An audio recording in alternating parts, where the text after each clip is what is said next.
Hello, hey, welcome to MadFad's Lab. And here I'm going to do some repairs. I'm also going to do upgrades, modifications, and other things with vintage electronics.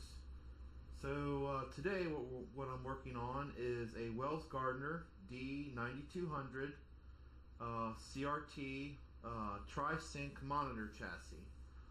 And the reason why I like to get this going is the fact that it is a tri-sync monitor, and that means it will work on CGA, EGA, and VGA resolutions, which is very useful when retrofitting some of the older arcade machines, especially the ones that use the EGA or medium resolution.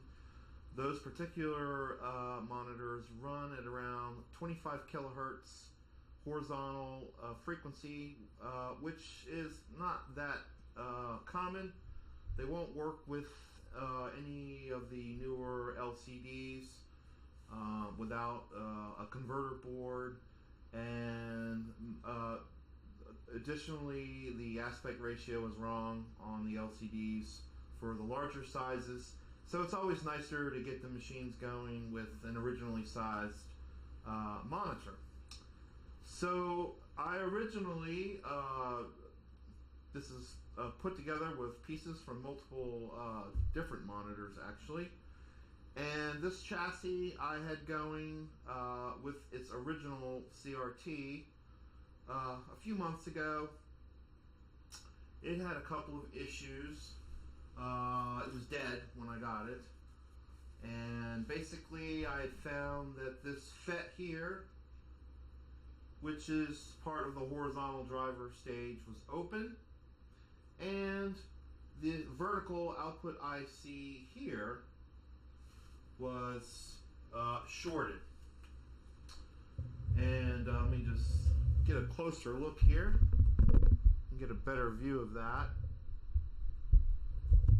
This FET here, and that's the vertical output IC there. And of course, I replaced the vertical output IC, and I replaced the FET, and the chassis powered up. Of course, the tube was bad, it was very weak, it was dim, basically wasn't usable.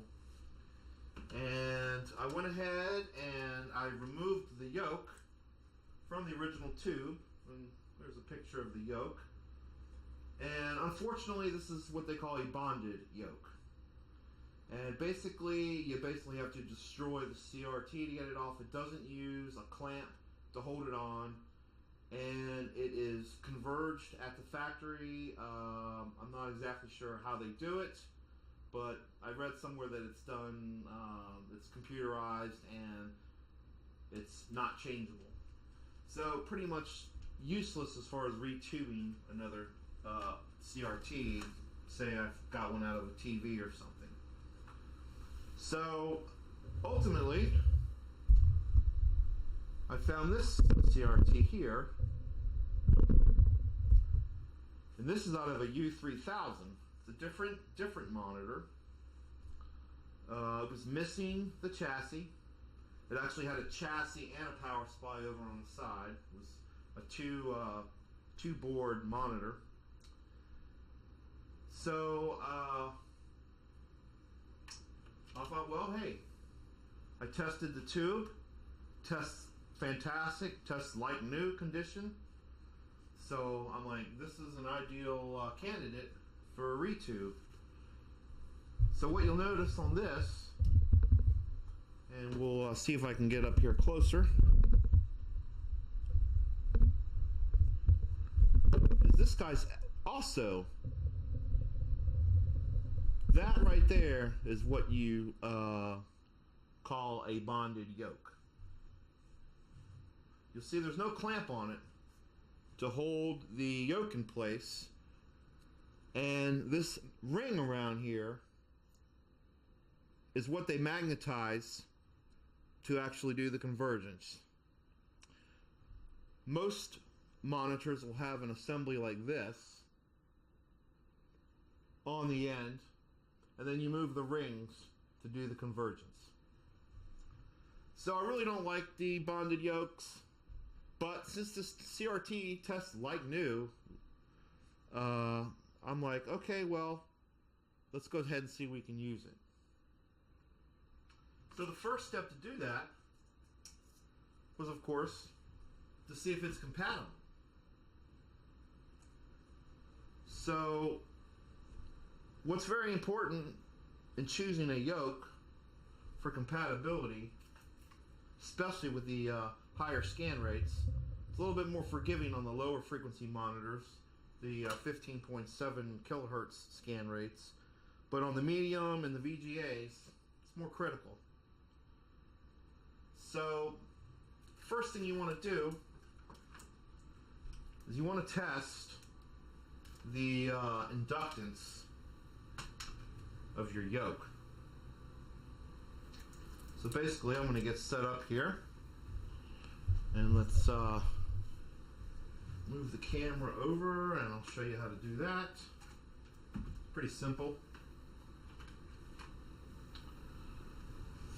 And let me go ahead over here. And of course this thing doesn't want to cooperate now. This is a new setup, so I'm kind of learning as I go along here. It does not want me. Anyways, let's just come over here.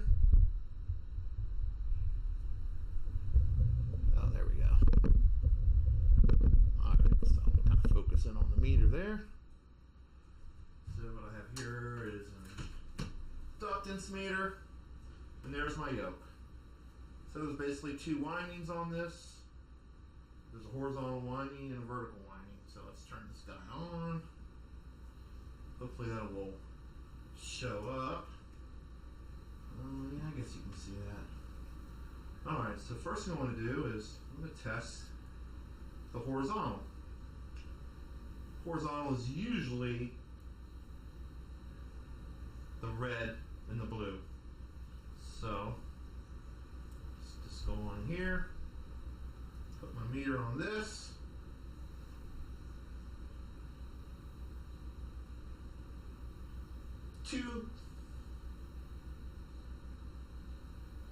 Let's see if we can get a good connection here. I'm just sticking a resistor down here to make the contact through the connector. So,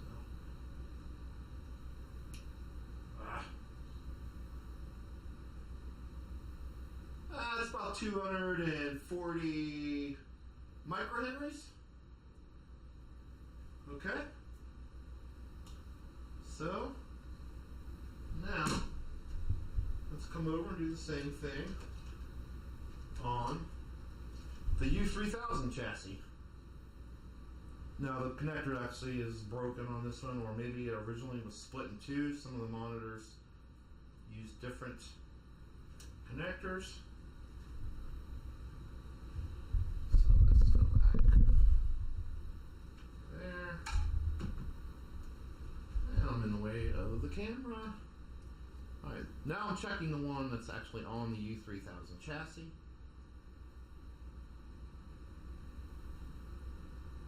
Look at that. 242. That is pretty much an exact match. And that's what you want. That's going to be a good candidate. Now that's the horizontal winding. Now on the vertical winding, it's a little bit more forgiving, because all three scan rate monitors sweep the vertical at a 60 hertz scan rate. So there's not as much deviation there. So it's a little bit more, you have more leeway in variances in the vertical.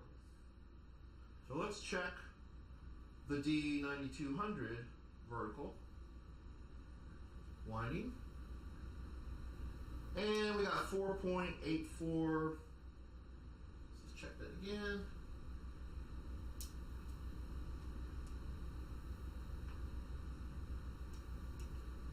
It's so hard. These clips are actually made for probing surface mount components. 5.8 5.8.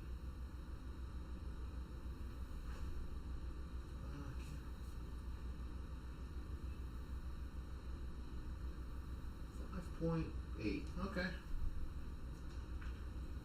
So that's that. Now let's actually check the vertical on the U3000. Let's see here. Work around this camera. So here.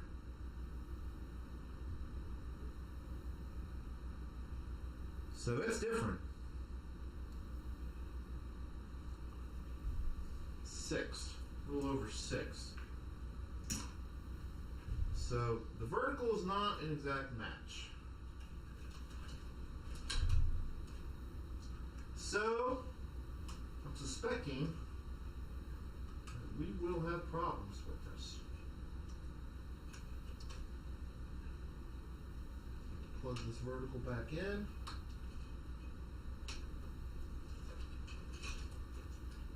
Doesn't want to cooperate. Interesting. There we go. Alright, so let's go ahead and set this back up. So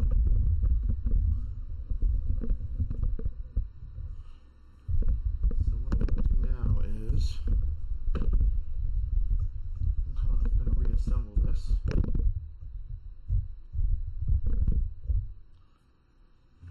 So basically, this is still connected up. The high voltage lead goes to there. You always want to discharge this with a screwdriver to the ground. Basically, you have what they call a DAG wire, which is a ground here. Goes to this band that connects to the ground. You have a G2 connection right there. Okay, that's the basically the brightness adjustment, and goes back to a pot on the flyback, and all the other connectors, video in, operating voltage for whatnot. Slide that guy on there. Now, so I'm going to reposition this guy.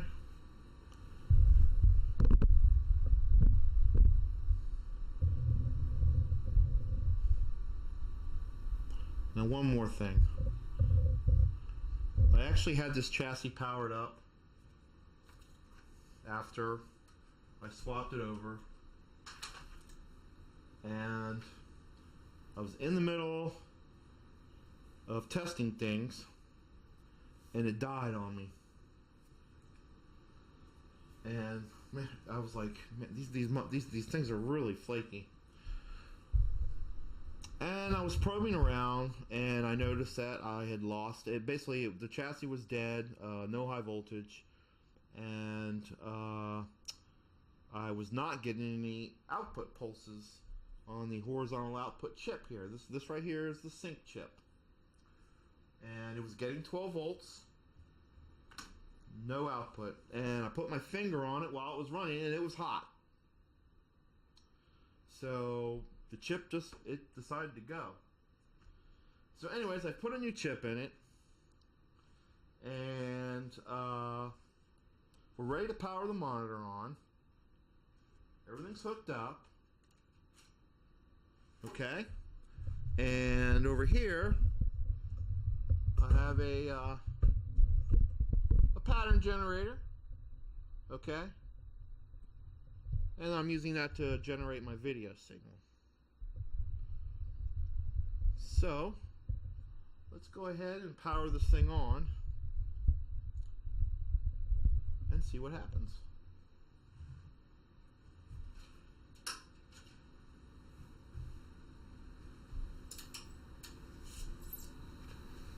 I don't know if you can hear that, but you can hear the high voltage coming up.